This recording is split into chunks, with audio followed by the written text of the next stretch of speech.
Everyone is talking about Ozempic and Mounjaro right now, but almost no one is asking the deeper question. Not just do they work, but why do we need these medications so badly? I'm Dr. Joseph Miladore. I'm a physician and I'm a father, and I'm someone who refuses to ignore what's right in front of us. And I want to be very clear from the start. My overall opinion on these medications is positive. These are not bad drugs, but in fact, they actually may be some of the most powerful metabolic medications we've ever developed. And the reality, these medications like Ozempic, Wegovy, Mounjaro, and Zepbound have shown 15 to 25% body weight reduction, improved blood sugar control, reduced cardiovascular risk, and even kidney protection. This is very real and helping people. But the question becomes, what are we actually doing here? Well, these medications mimic hormones, primarily GLP-1 and GIP hormones, and these can act on the brain, reducing Hugner signals, the brain stem, increasing satiety, and the pancreas, improving insulin release, and the stomach to slow down gastric emptying.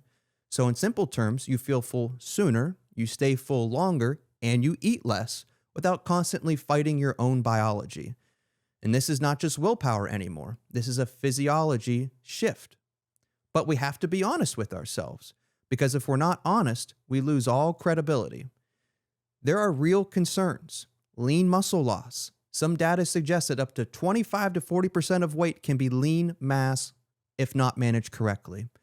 There's also GI side effects, also long-term unknown effects. And maybe the most important point is when patients stop the medication, the weight often comes back. Not always all of it, but enough to matter. So what does this mean? This isn't just treatment. For many patients, this becomes a lifelong therapy. And now we have to ask ourselves the question that no one wants to be asking. Why do we need this drug so badly? And that's because 40% of adults in the United States are obese. That's not random. That's not just personal failure. That's a signal, a system-level signal. We live in a world where ultra-processed foods dominate. Additives are everywhere.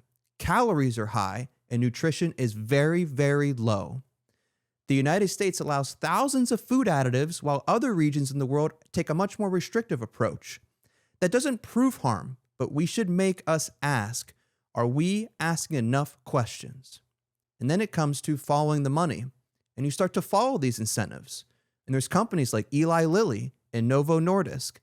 They develop these drugs in response to demand. Of course, that's how systems work. But here's what's interesting. When you look at the large investors in these pharmaceutical companies, you see names like Vanguard, BlackRock, State Street.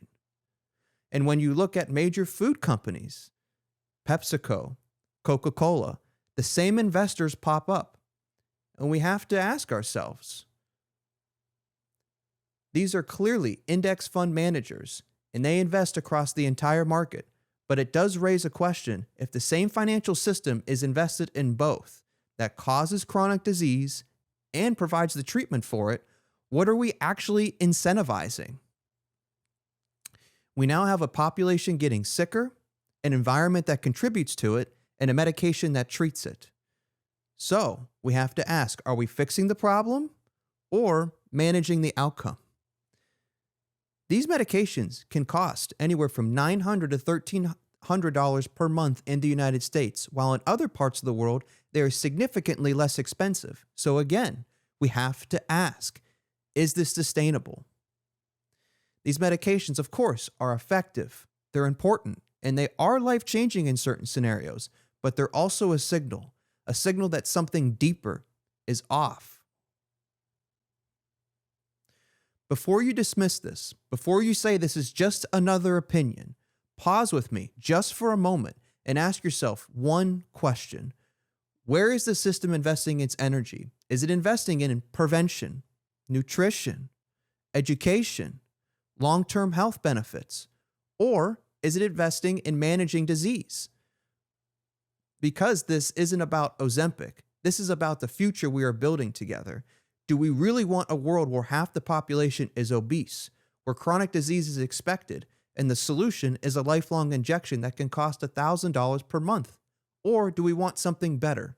Not for politics, not for profit, but for our children, because our children are watching, and they will inherit whatever we tolerate. So the question isn't whether these drugs work or not. The question is, are we brave enough to ask why we need them so much?